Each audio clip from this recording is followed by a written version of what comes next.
Anticristo. Vladimir Sergeyevich Salevit. Machine translated by Google. Machine translated by Google. Por Vladimir Sergeyevich Salevit. El cuento del Anticristo. Señor Z. lee en ese momento, entre los creyentes espiritistas, había un hombre notable, muchos lo llamaban superhombre, que estaba lejos de la niñez de mente y de corazón. Aún era joven, pero gracias a su genio sublime a los 33 años gozaba de fama de gran pensador, escritor y reformador social. Consciente de poseer en sí una gran fuerza espiritual, siempre había sido un espiritista convencido y su viva inteligencia siempre le había mostrado la verdad de lo que hay que creer, el bien. Dios, el Mesías. Creía en ello, pero solo se amaba a sí mismo. Creía en Dios, pero en el fondo de su alma involuntariamente y sin darse cuenta se prefería a Él. Creía en el bien, pero el ojo de la eternidad, que todo lo ve, sabía que este hombre se inclinaría ante el poder del mal. Tan pronto como esto logró corromperlo, no con el engaño de sentimientos y pasiones bajas, ni siquiera con la suprema atracción del poder, sino cosquilleando su ilimitado respeto por sí mismo. Después de todo, este amor propio no era ni un instinto inconsciente ni una exigencia tonta. Aparte de su talento excepcional, su belleza y su nobleza, incluso las altísimas demostraciones de moderación, desinterés y caridad activa parecían justificar suficientemente la autoestima ilimitada que tenía el gran espiritualista, el asceta y el filántropo.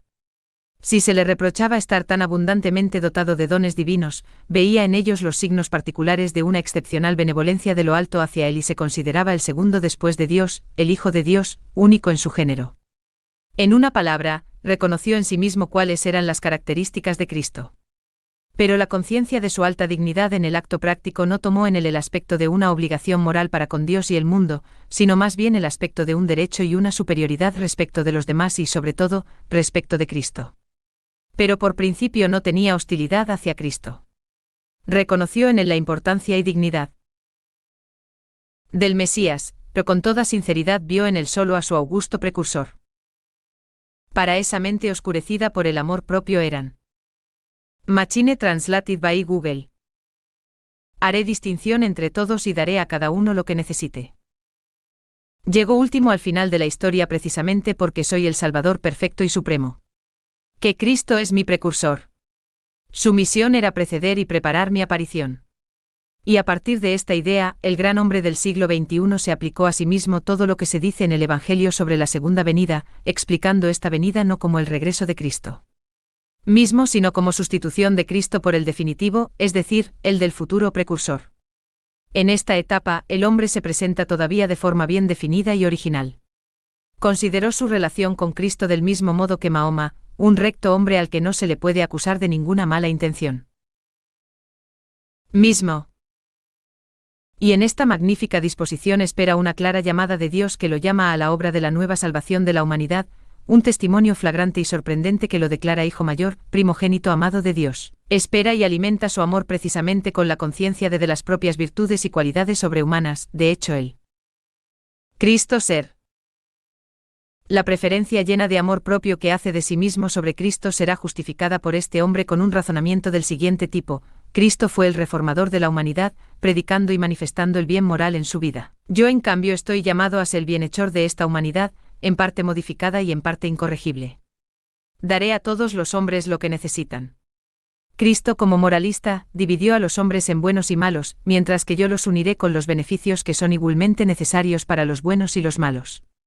Seré el verdadero representante de ese Dios que hace salir su sol para buenos y malos y reparte la lluvia sobre justos e injustos. Cristo trajo la espada, yo traeré la paz. Ha amenazado a la tierra con el terrible juicio final. Sin embargo, el último juicio seré yo y mi juicio no solo será un juicio de justicia sino también un juicio de clemencia. También habrá justicia, pero no justicia compensatoria sino justicia distributiva. La acción moral de Cristo y su unicidad absoluta son inconcebibles. Razonó así: Cristo vino antes que yo me manifiesto en segundo lugar, pero lo que viene después en el orden del tiempo, en la naturaleza es primero. Machine translated by Google. No ha resucitado, no ha resucitado. Y se hunde en el abismo. Pero algo elástico como una columna de agua, lo mantiene suspendido en el aire, se siente sacudido como por una descarga eléctrica y una fuerza arcana lo arroja hacia atrás. Por un instante pierde el conocimiento y se despierta, de rodillas a unos pasos del precipicio. Ante él había un. Este justo, lleno de orgullo, espera la sanción suprema para comenzar su misión que conducirá a la salvación de la humanidad, pero está cansado de esperar. Ya ha cumplido los 30 y pasan otros 3. Y aquí un pensamiento pasa por su mente y con un escalofrío ardiente penetra hasta la médula de sus huesos, ¿y sí? ¿Y si no fuera yo, sino aquel otro? Galileo. Si fuera él, mi precursor, pero, el verdadero primero y último. Pero en ese caso tendría que estar vivo. Echando espuma por la boca en saltos convulsivos, se lanza fuera de su casa y de su jardín y huye hacia la noche profunda y oscura por un camino pedregoso. Su furia amaina y le sucede una desesperación seca y pesada como esas rocas. Oscuro como esa noche. Se detiene al borde de un escarpado precipicio y oye a lo lejos el confuso rugido de un arroyo que fluye entre las rocas. Una angustia intolerable oprime su corazón. De repente algo se agitó en su interior. Le llamo para preguntarle qué debo hacer. Y en la oscuridad se le aparece un rostro dulce y triste. Él tiene compasión de mí. No, nunca. Es, como suele decirse, un hombre de moralidad irreprochable y de un genio extraordinario. Entonces, ¿dónde está? Si de repente viniera hacia mí en este momento, aquí. ¿Qué le diría? Debería inclinarme ante él como el último cristiano tonto y murmurar estúpidamente como cualquier ciudadano ruso, Señor Jesucristo, ten piedad de mí, pecador, o postrarme en tierra como una pequeña mujer polaca. Yo que soy un genio luminoso, el superhombre. Nunca. Y en este punto, en lugar de la antigua reverencia razonable y fría a Dios y a Cristo, primero brota y se desarrolla en su corazón una especie de temor y luego una envidia ardiente que oprime y contrae todo su ser. Finalmente, el odio furioso se apodera de su alma. Soy yo, no él. Él no está entre los vivos y nunca lo estará. No ha resucitado, no ha resucitado, no ha resucitado. Se pudrió en la tumba como el último. Machine Translated by Google. Ve esos dos ojos penetrantes y sin saber si viene de dentro o de fuera oye una extraña voz apagada, perfectamente contenida y a la vez clara, metálica y desalmada como la de un fonógrafo. Y esta voz le dice, hijo mío amado, todo mi cariño está puesto en ti. ¿Por qué no acudiste a mí? ¿Por qué honraste al otro, al villano y a su padre? Soy Dios y tu padre. Pero ese mendigo, el crucifijo, es extraño para mí y para ti. No tengo más hijos que tú. Eres el único, el unigénito igual a mí. Te amo y no te exijo nada. Entonces eres hermosa, grande, poderosa. Haz tu trabajo en tu nombre y no en el mío. No te envidio. Ante estas palabras del desconocido, los labios del superhombre se abrieron involuntariamente, dos ojos penetrantes se acercaron muy cerca de su rostro y experimentó la sensación como si un chorro punzante y helado lo penetrara y llenara todo su ser. Y al mismo tiempo se sintió invadido por una fuerza inaudita, por un vigor, por una agilidad y por un entusiasmo nunca antes experimentado. En ese mismo instante el fantasma luminoso y los dos ojos desaparecieron repentinamente y algo levantó al superhombre sobre la tierra y de repente lo depositó en su jardín. Los libros anteriores y la acción social del superhombre habían recibido severas críticas, aunque en su mayor parte eran principalmente. Al día siguiente no solo los visitantes del gran hombre, sino también los sirvientes quedaron asombrados por su apariencia peculiar, casi inspirada. Pero se habrían sorprendido aún más si hubieran podido ver con qué rapidez y facilidad sobrenaturales, encerrado en su estudio, escribió su famosa obra El camino abierto hacia la paz y la prosperidad universales. Te amo y no necesito nada de ti. El otro, el que tú considerabas Dios, exigió obediencia a su hijo y obediencia ilimitada hasta la muerte en la cruz y en la cruz no le ayudó. No te exijo nada, pero te ayudaré de todos modos. Por ti, por tu mérito, por tu excelencia y por mi amor puro y desinteresado hacia ti, te ayudaré. Recibe mi espíritu. Como antes mi espíritu os engendró en belleza, así ahora os engendra en fuerza. Figura envuelta en un nebuloso nimbo fosforescente y dos ojos traspasaron su alma con un sutil resplandor insoportable. Machine Translated by Google. Pero con esta nueva obra suya logró atraer hacia sí incluso a algunos de los que antes habían sido sus críticos y oponentes. Este libro, escrito tras la aventura del abismo, manifiesta en él el poder de un genio sin precedentes. Es algo que abarca todas las contradicciones y las pone de acuerdo. Combina el noble respeto por las tradiciones y símbolos antiguos con un vasto y audaz radicalismo religioso y por tanto desprovisto de cualquier autoridad. De hecho, de lo que estoy hablando es del tiempo del Anticristo. Y así pocos fueron los que habían podido escuchar a estos críticos, cuando indicaban en todos los escritos y discursos de El hombre del futuro los signos de un amor propio absolutamente intenso y excepcional, y expresaban dudas ante de la ausencia de verdadera sencillez, rectitud y bondad de corazón. Exigencias y directivas sociales y políticas, una libertad ilimitada de pensamiento con la más profunda comprensión de todo lo místico, un individualismo absoluto con una ardiente dedicación al bien común, el más alto idealismo en los principios rectores con la total precisión y la vitalidad de las soluciones prácticas. Todo esto estaba tan unido y ligado con tal genio artístico que cada pensador, cada hombre de acción, podía ver y aceptar fácilmente el todo solo desde el ángulo particular de su propio punto de vista personal. Y esto sin sacrificar nada de la verdad en sí misma, sin elevarse realmente por encima del propio ego por ella, sin renunciar absolutamente de facto a su exclusivismo, sin corregir ningún error de opinión o de tendencia, sin llenar de ningún modo posibles lagunas. Este maravilloso libro fue inmediatamente traducido a los idiomas de todas las naciones avanzadas e incluso de algunas de las atrasadas. Durante todo un año, en todas partes del mundo, miles de periódicos se llenan de anuncios de los editores y del entusiasmo de los críticos. Las ediciones económicas con el retrato del autor se difundieron en millones de copias y todo el mundo civilizado, es decir, casi todo el globo en ese momento, se llenó de la gloria de un hombre incomparable, grande y único. Nadie se atreve a responder a este libro que a todos les parece una revelación de la verdad integral.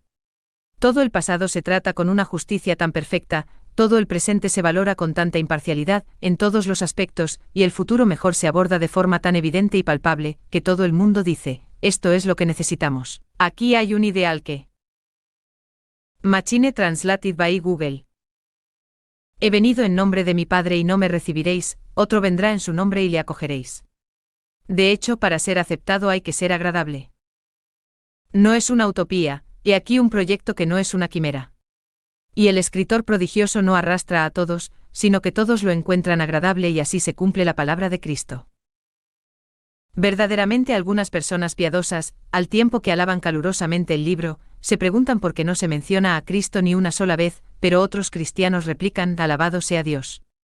En siglos pasados, todo lo sagrado ha sido desgastado por todo tipo de fanáticos silenciosos, y ahora un escritor profundamente religioso debe ser muy circunspecto. Y dado que el contenido del libro está impregnado del verdadero espíritu cristiano, del amor activo y de la benevolencia universal, ¿qué más se puede pedir? Esta respuesta restablece el acuerdo entre todos. Poco después de la publicación de Open Road, que convirtió a su autor en el hombre más popular que jamás haya aparecido en el mundo, se iba a celebrar en Berlín la Asamblea Internacional Constituyente de la Unión de los Estados Unidos de Europa. Esta unión, creada tras una serie de guerras exteriores e interiores, relacionadas con la liberación del yugo de los mongoles y que habían modificado considerablemente el mapa de Europa, estaba expuesta al peligro de un choque, ya no entre naciones, sino entre partidos políticos y sociales. Los gobernantes de la política general europea, pertenecientes a la poderosa fraternidad de los masones, eran conscientes de la falta de una autoridad ejecutiva general. Lograda a costa de tantos esfuerzos, la Unión Europea estaba en todo momento al borde de la desintegración. En el Consejo de la Unión o Tribunal Universal, Comité Permanente Universal, no se había alcanzado la unanimidad. Porque los verdaderos masones, devotos de la causa, no habían logrado apoderarse de todos los escaños. Los miembros independientes del comité llegaron a acuerdos separados entre ellos y este hecho planteó la amenaza de una nueva guerra. Entonces los adeptos decidieron devolver el poder ejecutivo a una sola persona, dotada de todos los poderes necesarios. El principal candidato era un miembro secreto de la Orden, el hombre del futuro. Fue la única personalidad que gozó de renombre universal. Fue para Machine Translated by Google. Pueblos de la tierra, la paz sea con vosotros. Este manifiesto produjo el efecto deseado. En todas partes fuera de Europa, especialmente en América, surgieron fuertes partidos imperialistas que obligaron a sus gobiernos a unirse, en términos diferentes, con los Estados Unidos de Europa, bajo la autoridad suprema del emperador romano. Aquí y allá en Asia y África aún permanecían tribus y gobernantes independientes. El emperador, con un pequeño pero seleccionado ejército compuesto por tropas rusas, alemanas, polacas, húngaras y turcas, realizó una marcha militar desde el este de Asia hasta Marruecos y Sin. Por profesión científico en la rama de balística y por posición social un capitalista rico, para ello había podido establecer relaciones amistosas en todas partes con hombres pertenecientes a las finanzas y al ejército. En otras épocas menos civilizadas se habría levantado en su contra la circunstancia de que su origen estuviera envuelto por una densa nube de incertidumbre. Su madre, una mujer de fácil virtud, era ampliamente conocida en ambos hemisferios, y demasiados hombres de diferentes orígenes tenían las mismas razones para pensar en él como en su hijo. Ciertamente estas circunstancias no podían tener importancia en un siglo tan avanzado que incluso había llegado a ser el último. El hombre del futuro fue elegido presidente vitalicio de los Estados Unidos de Europa con casi unanimidad de votos y, cuando apareció en la tribuna con todo el esplendor de su sobrehumana belleza y fuerza juvenil, y con inspirada elocuencia expuso su programa universal. La asamblea, seducida y fascinada, en un arrebato de entusiasmo, decidió conferirle el honor supremo sin votación, el título de emperador romano. El Congreso cerró en medio del júbilo general y los grandes elegidos emitieron una proclama que comenzaba así: gente de la tierra. Te doy mi paz, terminó con estas palabras: gente de la tierra. Las promesas se han cumplido. La paz universal eterna está asegurada. Cualquier intento de molestarla encontrará inmediatamente una resistencia insuperable. Porque de ahora en adelante hay en la tierra un poder central más fuerte que todos los demás poderes, ya sea tomados por separado o en conjunto.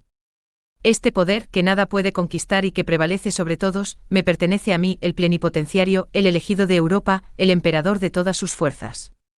El derecho internacional posee por fin esa sanción de la que hasta ahora carecía. Y en adelante ninguna potencia se atreverá a decir guerra cuando yo digo paz. Machine Translated by Google. El nuevo dueño de la tierra era ante todo un filántropo, lleno de compasión y no solo amigo de los hombres, sino también amigo de los animales. Él personalmente era vegetariano, prohibió la vivisección y sometió los mataderos a una estricta vigilancia. Las sociedades protectoras de animales fueron alentadas por él en todos los sentidos. La más importante de estas obras suyas fue el sólido establecimiento en toda la humanidad de la igualdad, que resulta ser la más esencial, la igualdad de la saciedad general. Un gran derramamiento de sangre somete a todos los recalcitrantes. En todas las regiones de estas dos partes del mundo nombra gobernadores, elegidos entre los magnates nativos educados al estilo europeo y devotos de él. En todos los países paganos, la población, deslumbrada y fascinada, lo convierte en una divinidad superior. En un año establece la monarquía universal en el verdadero y propio sentido de la palabra. Los gérmenes de la guerra son erradicados de raíz. La Liga de la Paz Universal se reúne por última vez, pronuncia un panegírico entusiasta al gran fundador de la paz y luego se disuelve al no tener ya razón de existir. En el segundo año de su reinado, el emperador romano y universal emitió una nueva proclama: pueblos de la tierra. Os prometí la paz y os la di. Pero la paz solo es hermosa con prosperidad. Quien en paz se ve amenazado por los males de la miseria, solo tiene una paz sin alegría. Venid, pues, ahora a mí todos los que tenéis hambre y frío, y yo os saciaré y os calentaré. Y luego anuncia la reforma social simple y completa que ya había esbozado en su libro, y que ya había fascinado a todas las mentes nobles y sensatas. Ahora bien, gracias a la concentración en sus manos de todas las finanzas del mundo y de colosales propiedades territoriales, pudo llevar a cabo esta reforma, satisfaciendo los deseos de los pobres, sin disgustar apreciablemente a los ricos. Cada uno empezó a recibir según su capacidad. Este hecho tuvo lugar en el segundo año de su reinado. La cuestión social y económica quedó definitivamente resuelta. Pero si la saciedad constituye el primer interés del hambriento, para el saciado surge el deseo de otra cosa. Incluso los animales, cuando están llenos, normalmente quieren dormir, pero también divertirse. Más aún la humanidad, que siempre ha reclamado los circos post-panem. Machine Translated by Google. Tras la exitosa solución del problema político y social, la cuestión religiosa pasa a primer plano. Fue el propio emperador quien lo planteó, abordándolo en primer lugar en sus relaciones con el cristianismo. Esta era la situación del cristianismo en aquella época. A pesar de una fuerte disminución en el número de sus fieles, no quedaban más de 45 millones de cristianos en todo el globo, había crecido y se había hecho más compacto moralmente, ganando en calidad lo que había perdido en número. Ya no había personas entre los cristianos que ya no tuvieran ningún interés en el cristianismo. Este hacedor de milagros se llamaba Apolonio, fue sin duda un hombre genial, mitad asiático mitad europeo, obispo católico in partibus infidelium, que combinaba maravillosamente la posesión de las conclusiones y aplicaciones técnicas más recientes de la ciencia occidental, con el conocimiento y la capacidad de utilizar todo lo que está realmente fundamentado y importante en el misticismo de Oriente. Fascinado, el emperador lo acoge como un regalo del cielo y, después de haberlo condecorado con suntuosos títulos, nunca más se separará de él. Y así los pueblos de la tierra, colmados de beneficios por su Señor, obtienen, además de la paz universal y la saciedad general, también la posibilidad de deleitarse constantemente en las más sorprendentes maravillas y apariciones. Mientras tanto, termina el tercer año del reinado de Superman.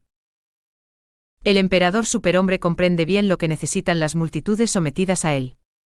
En ese momento llega a Roma un gran hacedor de milagros procedente del lejano Oriente, rodeado de una espesa nube de extrañas aventuras y extraños cuentos de hadas.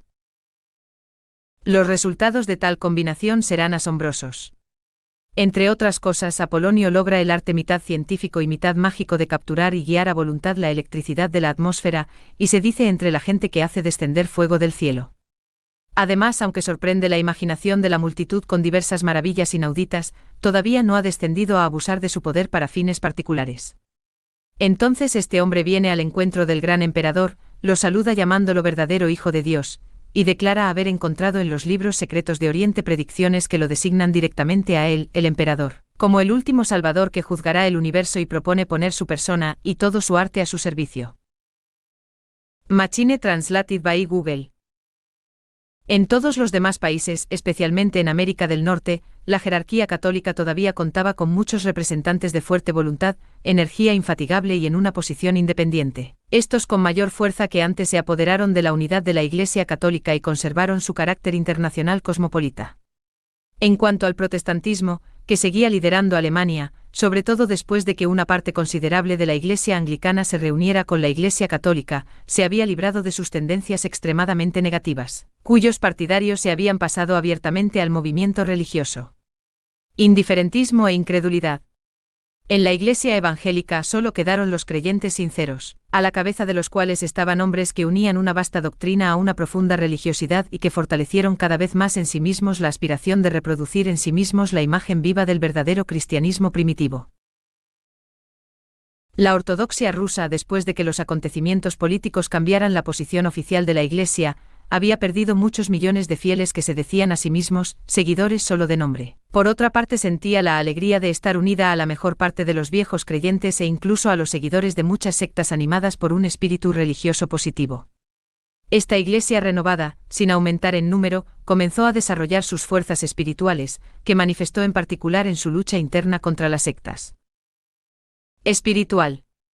Las distintas denominaciones religiosas habían sufrido una disminución bastante similar en el número de fieles, de modo que se mantuvo aproximadamente la misma proporción numérica que antes, en cuanto a los sentimientos mutuos. Aunque la enemistad no había sido reemplazada por un acercamiento completo, se había suavizado considerablemente y las oposiciones habían perdido su antigua amargura.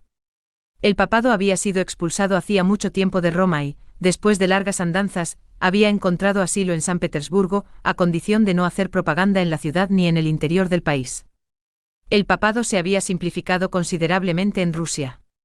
Sin modificar sustancialmente la rigurosa organización de sus colegios y oficinas, había tenido que hacer más espiritual el carácter de su actividad y también reducir al mínimo la magnificencia de sus rituales y ceremonias. Muchas costumbres extrañas y atractivas, incluso si no habían sido abolidas formalmente, cayeron en desuso. Por sí solas.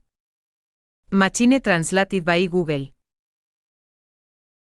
Durante los 2 primeros años del nuevo régimen, Todos los cristianos, todavía asustados y cansados por la serie de guerras y revoluciones anteriores, demostraron hacia el nuevo soberano y sus reformas pacíficas, en parte una expectativa benévola, en parte una decidida simpatía e incluso un entusiasmo ardiente.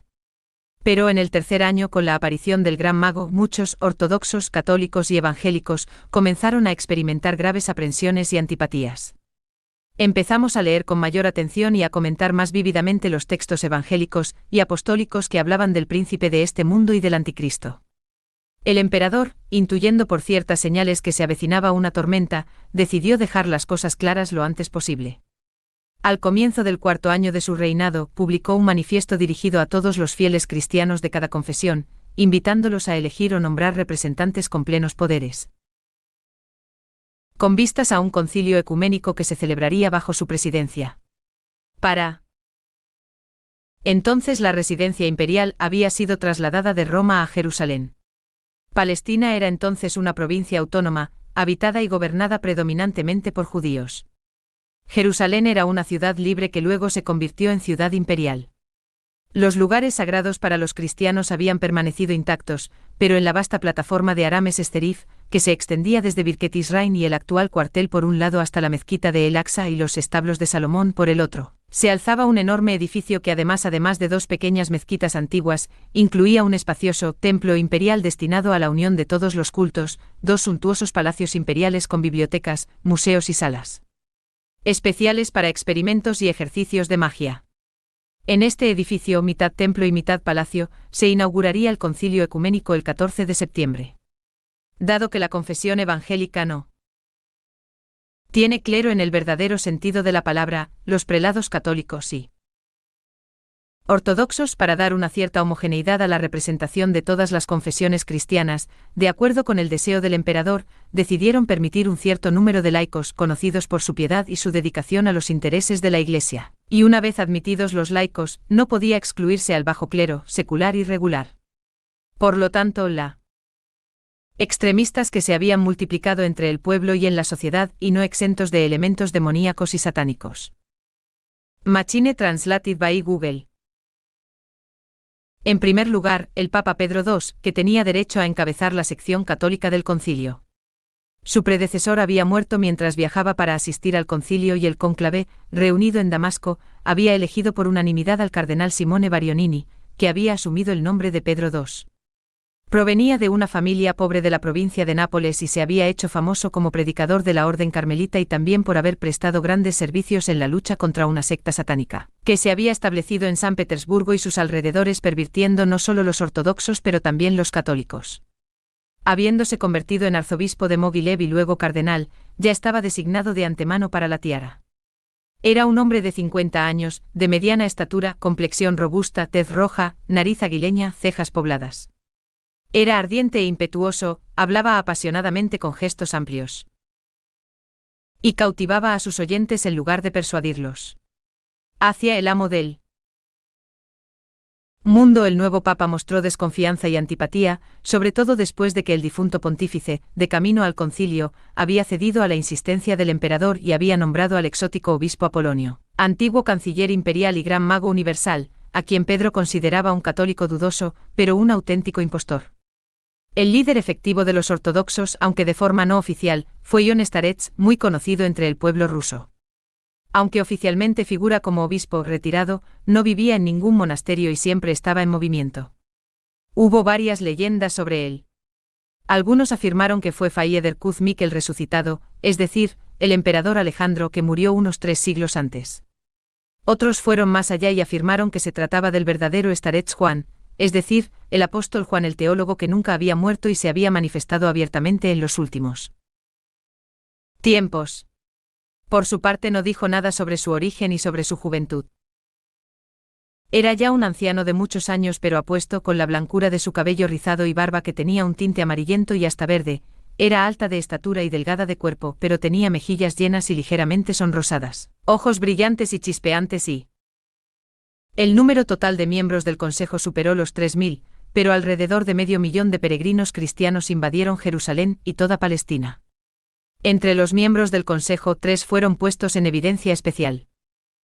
Machine Translated by Google. Iba vestido con traje de ceremonia, corbata blanca y levita larga a modo de pastor con algunas condecoraciones. Los miembros del concilio ya habían celebrado sus servicios divinos en las distintas iglesias, ya que la apertura del concilio debía tener un carácter completamente secular. Cuando el emperador entró con el gran mago y su séquito, y la orquesta inició la Marcha de la Humanidad Unida, que sirvió como himno imperial e internacional, todos los miembros del consejo se pusieron de pie y agitando sus sombreros gritaron 3 veces en una voz fuerte Baibat. ¡Hurra! ¡Jac! El emperador, de pie junto al trono, extendió el brazo con majestuosa afabilidad y dijo con voz sonora y agradable: cristianos de todas las confesiones. Mis amados súbditos y hermanos. Desde el principio de mi reinado, que el Altísimo ha bendecido con obras tan maravillosas y gloriosas, ni una sola vez he tenido motivos para estar disgustado con vosotros, siempre has cumplido con tu deber según la fe y la conciencia. Pero esto no es suficiente para mí. El amor sincero que siento por vosotros, amados hermanos, anhela ser correspondido. No lo quiero por deber, sino por un sentimiento de amor que surge de. La apertura del concilio fue impresionante. En 2/3 del inmenso templo consagrado a la unión de todos los cultos, se disponían bancos y otros asientos para los miembros del consejo, el otro tercio estaba ocupado por un escenario alto donde, además del trono del emperador y otro uno ligeramente más bajo, destinado al gran mago, que en realidad era el cardenal canciller imperial, más atrás había filas de asientos reservados para ministros, dignatarios de la corte y secretarios de Estado. A ambos lados había filas aún más largas de sillones cuyo destino se desconocía. En las tribunas había orquestas de músicos y en la plaza cercana se desplegaron 2 regimientos de la guardia y una batería para saludos de honor. Una expresión dulce y bondadosa en su rostro y en su forma de hablar, siempre vestía túnica blanca y manto blanco.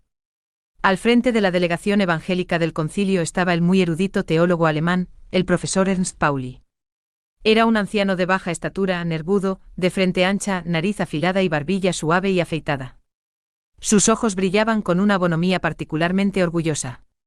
A cada momento se frotaba las manos, sacudía la cabeza, fruncía terriblemente el ceño y fruncía los labios, mientras tanto con ojos chispeantes pronunció con la voz lúgubre de sus interrupciones entonces. Monja. Ja. Así también. Machine Translated by Google. Queridos cristianos. Sé que muchos entre vosotros, y no el menor, valoran sobre todo en el cristianismo esa autoridad espiritual que da a sus legítimos representantes y no para su beneficio particular, sino sin duda para el bien común, ya que en esta autoridad se basa el derecho espiritual. El orden así como la disciplina moral, indispensable para todos. De corazón me reconoces como tu verdadero líder, en cada acción emprendida por el bien de la humanidad. Por eso, además de las cosas que hago por todos, quisiera daros un signo de particular benevolencia. Cristianos, ¿cómo podría hacerlos felices? ¿Qué puedo daros no como mis súbditos, sino como mis correligionarios, mis hermanos? Cristianos. Dime qué es lo más cercano a tu corazón en el cristianismo para que pueda dirigir mis esfuerzos en esa dirección. Se detuvo y esperó. Un zumbido ahogado recorrió el templo. Los miembros del consejo susurraron entre ellos. El Papa Pedro, con un gesto cálido, estaba explicando algo a quienes lo rodeaban. El profesor Pauli sacudió la cabeza y chasqueó los labios con furia. Juan Starets, inclinándose hacia un obispo de Oriente y un capuchino, le sugería algo en voz baja. Después de esperar unos minutos, el emperador se dirigió de nuevo al consejo con el mismo tono afable de antes, pero en el que resonó una imperceptible nota de ironía. Queridos cristianos, dijo, comprendo lo difícil que os resulta darme una respuesta directa. Respuesta. Quiero ayudarte. Desgraciadamente desde tiempos inmemoriales os habéis dividido en diferentes sectas y partidos, de modo que tal vez ni siquiera haya entre vosotros un tema que despierte vuestra común simpatía. Pero si no podéis poneros de acuerdo entre vosotros, espero poner de acuerdo a todas las partes, demostrando a todos el mismo amor y la misma solicitud para satisfacer la verdadera aspiración de cada uno. Queridos hermanos católicos. Oh, cómo comprendo tu punto de vista y cómo me gustaría depositar mi poder en la autoridad de tu líder espiritual. Y para que no creáis que son halagos y palabras vanas, declaramos solemnemente, por nuestra voluntad autocrática, el Obispo Supremo de todos los católicos, el Papa Romano, es desde este momento restituido a su sede en Roma, con todos los derechos y prerrogativas de del pasado, inherentes a esta condición y a esta cátedra y que un día le fueron conferidas por nuestros predecesores, empezando por Constantino el Grande. Pero para esto, hermanos católicos, solo quiero. Machine Translated by Google. Que desde lo más profundo de tu corazón reconozcas en mí a tu único defensor y único protector. Los que por conciencia y sentimiento me reconocen como tal, vienen aquí a mi lado. Y señaló los asientos vacíos en el escenario. Con exclamaciones de alegría, gracies agimus. Caballero. Salvume faci magnum imperatorem, casi todos los príncipes de la Iglesia Católica, cardenales y obispos, la mayoría de los creyentes laicos y más de la mitad de los monjes subieron al escenario y, después de inclinarse profundamente ante el emperador, fueron a ocupar los asientos asignados a ellos. Mirando sorprendido al Papa inmóvil, el emperador volvió a alzar la voz: queridos hermanos. Sé que entre vosotros hay aquellos para quienes las cosas más preciosas del cristianismo son su santa tradición, los antiguos símbolos, los antiguos cantos y oraciones, los iconos y las ceremonias de adoración. ¿Y realmente qué podría ser más precioso que esto para un alma religiosa? Sepan, pues, queridos míos, que hoy firmé el estatuto y fijé la dotación de cuantiosos recursos para el Museo Universal de Arqueología Cristiana que se fundará en nuestra gloriosa ciudad imperial de Constantinopla, con el fin de recoger, estudiar y conservar todos los monumentos de la antigüedad eclesiástica, principalmente los de la Iglesia Oriental. Os ruego, pues, que mañana eligáis entre vosotros una comisión encargada de estudiar conmigo las medidas a tomar para acercar lo más posible las costumbres y hábitos de la vida actual a la tradición y a las instituciones de la Santa Iglesia Ortodoxa. Hermanos ortodoxos, que vengan aquí aquellos que tienen esta voluntad mía en su corazón, aquellos que pueden llamarme su verdadero jefe y señor por un sentimiento íntimo. Y la mayoría de los prelados del este y del norte, la mitad de los viejos creyentes y más de la mitad de los sacerdotes, monjes y laicos ortodoxos subieron al escenario y con gritos de alegría, mirando a los católicos que ya estaban allí, se sentaron con aire de importancia. Pero el Staret Sion no se movió y lanzó un profundo suspiro. Y cuando la multitud que lo rodeaba se hubo dispersado un poco. Pero abajo, en medio de la asamblea, erguido e inmóvil como una estatua de mármol, el Papa Pedro II permanecía en su lugar. Todos los que habían estado a su alrededor antes estaban ahora en el escenario. Entonces el grupo ya reducido de monjes y laicos que se habían quedado abajo, se movió y se reunió a su alrededor formando un estrecho círculo del que se escuchó un murmullo contenido: non praevalebunt portae inferi. Machine Translated by Google. Detrás de él también caminaban todos los demás ortodoxos que no habían subido al escenario. El emperador reanudó la palabra: entre vosotros, queridos cristianos, conozco a quienes en el cristianismo valoran por encima de todo la certeza personal en materia de verdad y la libre investigación de la Escritura. No necesito decirte lo que pienso al respecto. Dejó su banco y fue a sentarse junto al Papa Pedro y su grupo. Quizás sepas que desde mi temprana juventud escribí una voluminosa obra sobre crítica bíblica, que causó cierto revuelo en la época y dio inicio a mi notoriedad. Y ahora, probablemente en recuerdo de este hecho, la Universidad de Tubinga me ha pedido recientemente que acepte su doctorado honoris causa en teología. Ordené responder lo cual acepté con alegría y gratitud.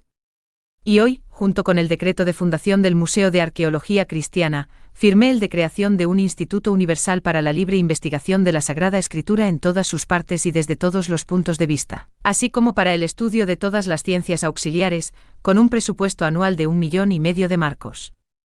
Aquellos de ustedes que tienen en el corazón estas sinceras disposiciones mías y que con puro sentimiento pueden reconocerme como su cabeza soberana, por favor vengan aquí, junto al nuevo doctor en teología. Y los hermosos labios del gran hombre se estiraron levemente en una extraña sonrisa. Más de la mitad de los sabios teólogos subieron al escenario, aunque con cierto retraso y algunas vacilaciones. Todos volvieron su mirada hacia el profesor Pauli, que parecía estar aferrado a su asiento. Bajó la cabeza profundamente, agachándose y retorciéndose. Los sabios teólogos que habían subido al escenario estaban confundidos. De hecho, uno de ellos agitó repentinamente el brazo, saltó directamente debajo de la escalera y, cojeando un poco, corrió hacia el profesor Pauli y la minoría que se quedó con él. Pauli levantó la cabeza, se levantó con un movimiento un tanto vacilante, se dirigió hacia los bancos vacíos que quedaban y, acompañado de sus correligionarios que se habían mantenido firmes, llegó con ellos a sentarse junto al starets Juan, el Papa Pedro y sus grupos. La gran mayoría de los miembros del Consejo estaban en la plataforma, incluida casi toda la jerarquía de Oriente y Occidente. Abajo solo quedaban 3 grupos de hombres que se habían acercado unos a otros y estaban acurrucados junto al starets Juan, el Papa. Machine Translated by Google. Pietro y el profesor Pauli. Con acento de tristeza, el emperador se volvió hacia ellos diciendo: ¿Qué más puedo hacer por vosotros? Hombre extraño. ¿Qué quieres de mí? No lo sé.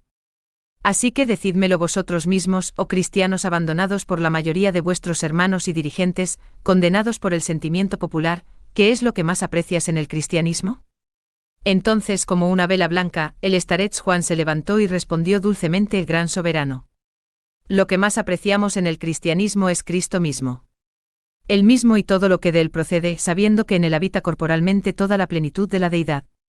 De ti, oh soberano, estamos dispuestos a recibir todo bien, pero solo si en tu mano generosa podemos reconocer la mano santa de Cristo. Y a tu pregunta ¿qué puedes hacer por nosotros? Aquí está nuestra respuesta precisa: confesar, aquí ahora ante nosotros, a Jesucristo el Hijo de Dios que se encarnó, que resucitó y que vendrá de nuevo, confiésalo y te acogeremos con amor. Como verdadero precursor de su segundo advenimiento glorioso. Se quedó en silencio y miró fijamente al emperador a la cara. Algo terrible le estaba sucediendo. Una tormenta infernal se estaba gestando dentro de él, similar a la que había experimentado en la fatídica noche. Había perdido por completo el equilibrio interior y todos sus pensamientos estaban concentrados en intentar no perder el control de sí mismo ni siquiera en las apariencias exteriores y no rebelarse antes de tiempo. Hizo esfuerzos sobrehumanos para no arrojarse con gritos salvajes contra el hombre que le había hablado y destrozarlo con los dientes. De repente escuchó la voz sobrenatural que conocía muy bien que le decía: cállate y no temas a nada. Él permaneció en silencio. Pero su rostro oscurecido y con la palidez de la muerte, se había vuelto convulsivo, mientras sus ojos lanzaban chispas. Mientras tanto, durante el discurso del starets, Giovanni el gran mago que estaba sentado envuelto en su gran capa tricolor que ocultaba la púrpura del cardenal, parecía ocupado realizando manipulaciones arcanas debajo de ella, sus ojos con una mirada concentrada brillaban y sus labios se movían. Desde las ventanas abiertas del templo se podía ver acercarse una enorme nube negra. El starets, que no quitaba sus ojos asombrados y asustados del rostro del emperador que permanecía mudo, de repente se sobresaltó. Machine Translated by Google. También había cambiado su apariencia exterior y asumió un aire majestuoso e inspirado. Con paso decidido subió al escenario y, sentándose en uno de los asientos que dejaron libres los secretarios de Estado, tomó una hoja de papel y de repente una palabra clara y resonante se extendió por el templo: contradicitur. El Papa Pedro II se puso de pie y, con el rostro enrojecido, todo temblando de ira, levantó su bastón pastoral en dirección al emperador: nuestro único soberano es Jesucristo, el Hijo del Dios vivo. Pero has sentido lo que eres. Aléjate de nosotros, Caín fratricida. El emperador, pálido pero tranquilo, se dirigió a la asamblea diciendo: ¿habéis visto el juicio de Dios? Yo no quería la muerte de nadie, pero mi Padre Celestial venga a su amado Hijo. El asunto está resuelto. Tierra. Aléjate de nosotros, vasija del diablo. Por la autoridad de Cristo, yo, el siervo de los siervos de Dios, te expulso para siempre del recinto divino, perro repugnante, y te entrego a tu padre, Satanás. Anatema, anatema, anatema. ¿Quién se atreverá a desafiar la voluntad del Altísimo? Secretarias. Escribe: el concilio ecuménico de todos los cristianos, después de que el fuego del cielo hubiera golpeado a un necio adversario de la majestad divina, reconoció por unanimidad al emperador reinante de Roma, como su jefe y supremo. Mientras hablaba, el gran mago se agitaba inquieto bajo su manto, más fuerte que el último anatema, retumbó un trueno y el último papa cayó sin vida al suelo. Así perecen mis enemigos por mano de mi padre, dijo el emperador. Perent, perent, gritaron temblorosos los príncipes de la iglesia. Se giró y, apoyándose en el hombro del gran mago, salió lentamente por la puerta detrás del escenario, acompañado por la multitud de sus seguidores. En el templo quedaron los 2 cadáveres y un pequeño círculo de cristianos medio muertos de miedo. El único que no había perdido la compostura era el profesor Pauli. El terror general parecía estimular todas las fuerzas de su espíritu. Soberano. Asustado y volviéndose hacia atrás gritó con voz ahogada: hijos, es el anticristo. Un tremendo trueno estalló en el templo y simultáneamente se vio un enorme relámpago lanzándose en forma de círculo que envolvió al anciano. Por un instante todos quedaron como aniquilados y cuando los cristianos se recuperaron de su aturdimiento, el starets Juan yacía muerto. Machine Translated by Google. Una gran animación se apoderó de la multitud y voces poderosas resonaron diciendo: Adveniat, adveniat cito. Cam, Señor Jesús, cam. Al aprobar por unanimidad este primer y último acto del último concilio ecuménico, estampamos nuestras firmas, e hizo un gesto de invitación a la asamblea. Todos se apresuraron a subir al escenario y firmar. Al final, él también firmó con grandes caracteres góticos: Duorum defunctorum testium loucem tenens Ernst Pauli. Ahora vamos con nuestra arca del pacto del último testamento, dijo, señalando los dos cadáveres. Sus obstinados partidarios, ya que rechazan maliciosamente todos nuestros beneficios y cierran tontamente los ojos ante lo obvio. Los cuerpos fueron izados en camillas. Cantando lentamente himnos en latín, alemán y eslavo eclesiástico, los cristianos se dirigieron a la puerta de Arames Esterif. Aquí la procesión fue detenida por un mensajero del emperador, el secretario de Estado, acompañado por un oficial con un pelotón de guardia. Los soldados se alinearon cerca de la puerta y desde un podio el secretario de Estado leyó lo siguiente: Orden de su Divina Majestad, para instruir al pueblo cristiano y advertirle contra hombres malintencionados que fomentan la discordia y el escándalo. Lo hemos considerado oportuno disponer que los cuerpos de los dos sediciosos, muertos por el fuego del cielo, sean expuestos en público en la calle de los cristianos, Areten Nazara, cerca de la puerta principal del templo de esta religión llamado Santo Sepulcro o de otra manera Resurrección, para que todos puedan ser persuadidos de la realidad de su muerte. El profesor Pauli añadió otra postdata y luego leyó. Empezó a escribir. Cuando terminó se puso de pie y leyó en voz alta: para gloria de nuestro único Salvador Jesucristo.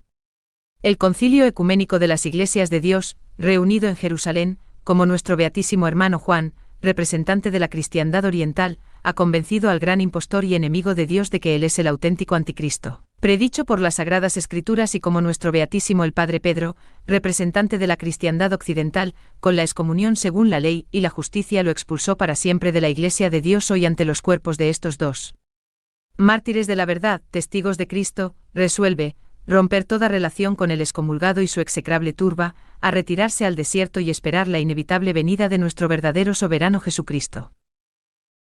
Machine Translated by Google.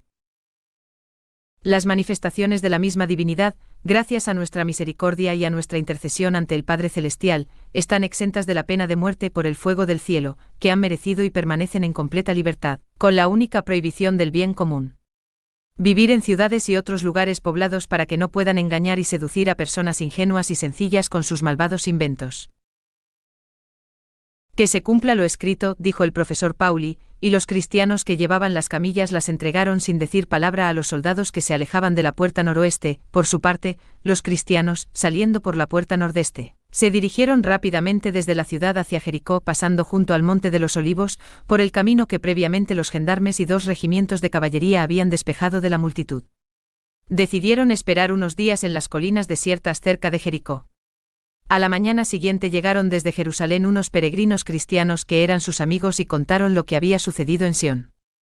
Después del almuerzo de la corte, todos los miembros del consejo fueron convocados a la inmensa sala del trono, donde se suponía que estaba el trono de Salomón, y el emperador, dirigiéndose a los representantes de la jerarquía católica, declaró que el bien de la Iglesia exigía por ellos la elección inmediata de un digno sucesor del apóstol Pedro, pero que en las circunstancias actuales de la época la elección debía realizarse con un procedimiento sumario.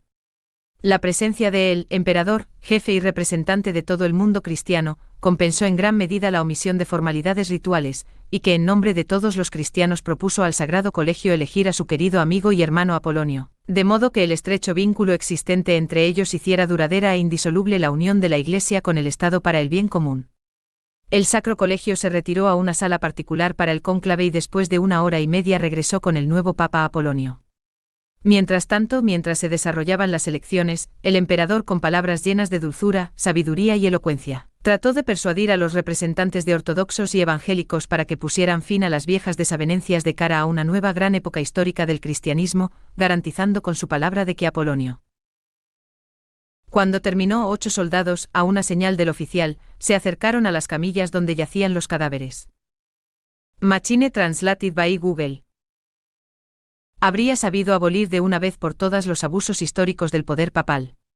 Convencidos de estas palabras, los representantes de la ortodoxia y del protestantismo habían redactado el acta de unión de las iglesias, y cuando Apolonio apareció en la sala con los cardenales, en medio de los gritos de júbilo de toda la asamblea, un obispo griego y un pastor evangélico les presentaron su documento a él.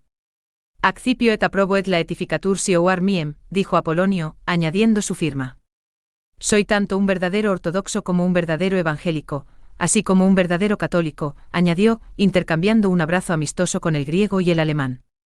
Luego se acercó al emperador, quien lo abrazó y lo sostuvo durante mucho tiempo en sus brazos. En ese momento, motas de luz comenzaron a girar en todas direcciones en el palacio y el templo, se magnificaron y transformaron en sombras luminosas de seres extraños, flores nunca vistas en la tierra caían desde lo alto, llenando el aire con un perfume arcano. Desde arriba flotaban deliciosos sonidos de instrumentos musicales hasta entonces desconocidos que llegaban directamente al alma y atrapaban el corazón, mientras voces angelicales de cantantes invisibles glorificaban a los nuevos gobernantes del cielo y de la tierra. Mientras tanto, un espantoso ruido subterráneo resonaba en la esquina noroeste del palacio central, bajo el Kubet el Arwach, es decir, bajo la cúpula de las almas, donde según la tradición musulmana se encuentra la entrada al infierno. Cuando los presentes, por invitación del emperador, se dirigieron hacia aquella parte, todos oyeron claramente innumerables voces agudas y penetrantes, mitad infantiles y mitad diabólicas, que exclamaban: «Ha llegado la hora, libéranos, salvadores, salvadores». Pero cuando Apolonio, acercándose al peñasco, gritó 3 veces hacia abajo algo en lengua desconocida, las voces se callaron y el ruido cesó. Mientras tanto, una inmensa multitud de personas de todos lados había rodeado a Arames Esterif. Al anochecer, el emperador, con él nuevo papa, había hecho su aparición en las escaleras orientales, provocando una tormenta de entusiasmo. Saludaba afablemente en todas direcciones, mientras Apolonio sacaba de las grandes cestas colocadas ante él por los cardenales secretarios y lanzaba al aire sin interrupción magníficas velas romanas, cohetes y fuentes de fuego que, encendiéndose al contacto de sus manos, transformados en perlas fosforescentes y brillantes arcoíris, todo esto tocando el suelo. Sí. Machine translated by Google. Mutado en innumerables hojas de papel de diversos colores, con indulgencias plenarias incondicionales por todos los pecados pasados, presentes y futuros. El regocijo popular superó todos los límites. A decir verdad, algunos afirmaron haber visto con sus propios ojos aquellas hojas de indulto convertirse en sapos y serpientes sumamente repugnantes. Sin embargo, la enorme mayoría del pueblo quedó extasiada y la fiesta popular duró unos días más. Durante este tiempo, el nuevo papa, hacedor de maravillas, llegó a realizar prodigios tan asombrosos e increíbles que sería completamente inútil contarlos. Al mismo tiempo, en las desiertas alturas de Jericó, los cristianos se dedicaron al ayuno y la oración. En la tarde del 4.º día, al anochecer, el profesor Pauli y 9 compañeros, montados en burros y tirando de un carro, entraron en Jerusalén, pasando de lado, cerca de Arames Esterif, salieron a Areten Nazara y llegaron a la entrada del Templo de la Resurrección, donde yacían en el suelo los cuerpos del Papa Pedro y de Juan Starets. A esa hora la calle estaba desierta, toda la ciudad se había volcado en Arames Esterif. Los soldados de guardia quedaron sumidos en un sueño profundo. Los recién llegados descubrieron que los cuerpos no habían sido afectados por el proceso de descomposición y ni siquiera se habían vuelto rígidos y pesados. Los alzaron en camillas, los cubrieron con mantos que tenían y trajeron consigo y, siguiendo los mismos caminos, regresaron con sus hermanos, pero tan pronto como colocaron las camillas en el suelo, el espíritu de vida volvió a entrar en el dos muertos. Lucharon, tratando de quitarse las capas que los envolvían. Todos comenzaron a ayudarlos con gritos de alegría y pronto los 2 resucitados se levantaron sanos y salvos. Y el Starets Giovanni resucitado comenzó a hablar así: «Mirad, pues, hijos míos, que no nos hemos separado. Y esto es lo que os diré ahora: ha llegado el momento de que se cumpla la última oración de Cristo por sus discípulos, que sean uno, como él mismo es uno con el Padre. Por esta unidad en Cristo, hijos míos, veneramos a nuestro queridísimo hermano Pedro. Que finalmente se le permita alimentar a las ovejas de Cristo. Así es, hermano. Y abrazó a Pedro. En ese momento se acercó el profesor Pauli, tú es Petrus, le dijo al Papa. Het ist es Hagrundlicher Wiesen und auser Hedens Wiffel Gesetzt.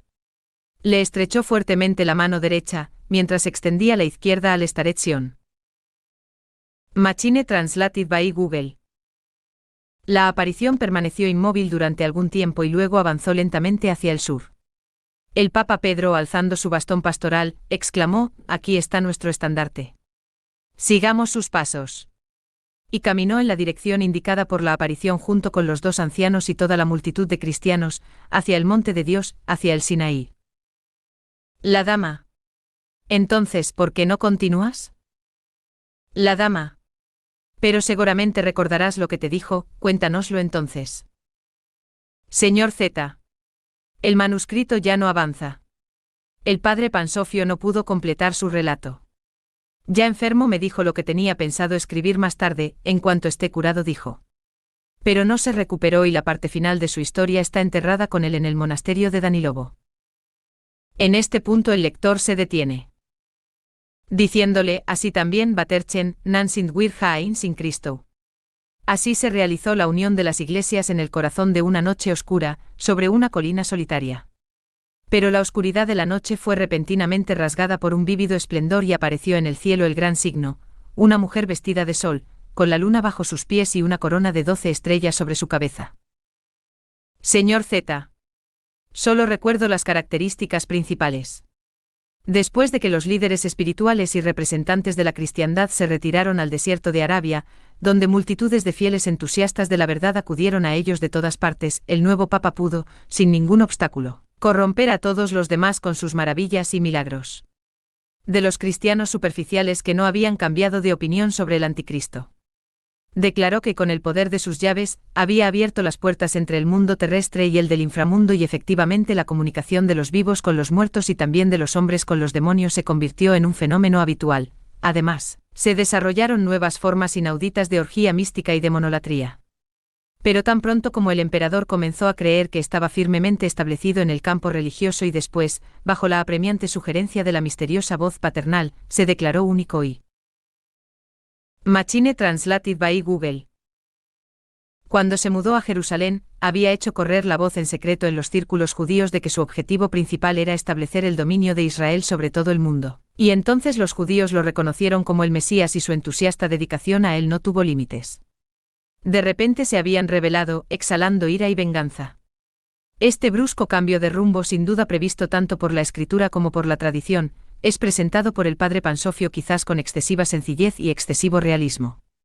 El hecho es que los judíos, que creían que el emperador era un israelita perfecto por raza, habían descubierto por casualidad que ni siquiera estaba circuncidado. Verdadera encarnación de la suprema divinidad universal, le sucedió una nueva desgracia que nadie hubiera esperado: los judíos se habían rebelado.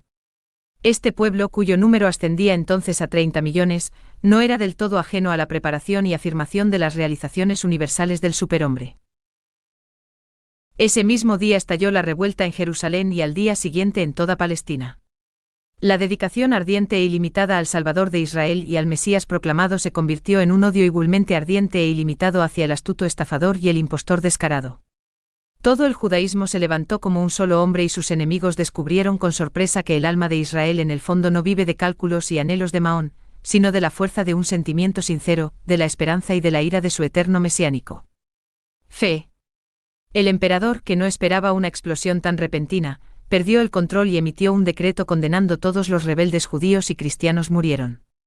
Muchos miles y decenas de miles de hombres que no habían tenido tiempo de armarse fueron masacrados sin piedad. Pero pronto un ejército de 1 millón de judíos se apoderó de Jerusalén y obligó al anticristo a encerrarse en Arames Serif. Este último solo tenía a su disposición una parte de la guardia y no podía vencer a la masa de enemigos. Mediante las artes mágicas de su papa, el emperador logró filtrarse entre las líneas de los sitiadores y pronto reapareció en Siria, al frente de un enorme ejército de paganos de diversas razas. Los judíos, incluso si las posibilidades de victoria eran escasas, se dirigieron a su encuentro. Pero no. Machine Translated by Google. El político. ¿Y crees que esta conclusión está tan cerca? Señor Z. El caso es que básicamente no es bueno. Y en esto reside todo el significado del drama. Retiro las palabras que dije anteriormente, a saber, que el anticristo no puede explicarse solo con proverbios. Para explicarlo plenamente basta un solo proverbio y además, una sencillez extrema, no es oro todo lo que reluce. El brillo de un bien manufacturado no tiene fuerza. Apenas las vanguardias de los dos ejércitos iniciaron la lucha, se produjo un terremoto de violencia sin precedentes, bajo el Mar Muerto, cerca del cual se habían desplegado las tropas imperiales, se abrió el cráter de un enorme volcán y torrentes de fuego, fundidos en un lago de llamas, envolvieron al propio emperador, a todas sus innumerables huestes y a su inseparable compañero, el Papa Apolonio. ¿A quién la magia no ayudó? Mientras tanto los judíos corrieron hacia Jerusalén, asustados y temblando, invocando la salvación del Dios de Israel.